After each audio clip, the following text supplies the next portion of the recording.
Hindi na kayo sa kabila ko. Oy! Harap na dito. Kabila ko nga eh. Basta pag nakikita nilang basahin. Kunin mo yung kumay nga, ganun yung daliri. Butog na eh. Hindi, nawiwili pang maligo eh. Oh, Jenjen. Okay, oh.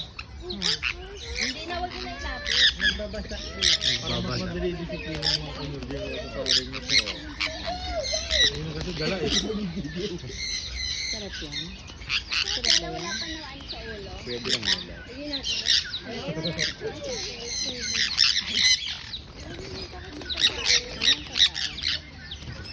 Kunin mo yung daliri niya, yung kuko niya. Naliligo talaga yun. Ayun oh.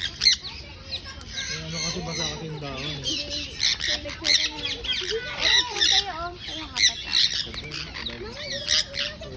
Kahit sa lang, dito ka na matulog, okay na. Isa lang yung bird.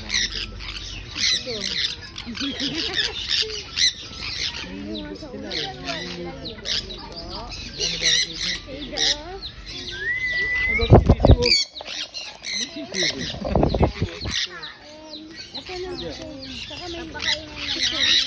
Dapat naman hindi kita mo kayo. Adi, ito manibigyo.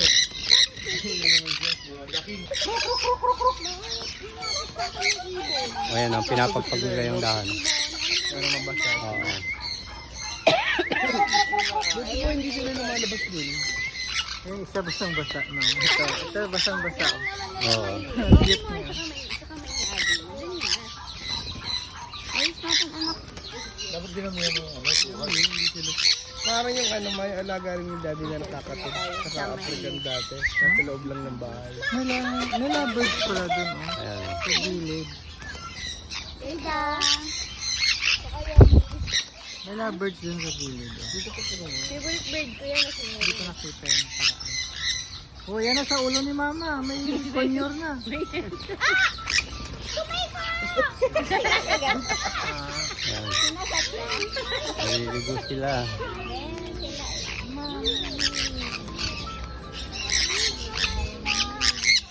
In natural way. Oo. Okay lang, hindi naman. May magpapagatan sila.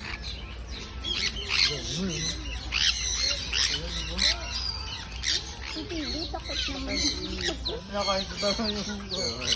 Gusto niya pa isisiw. Matakot siya. Pagka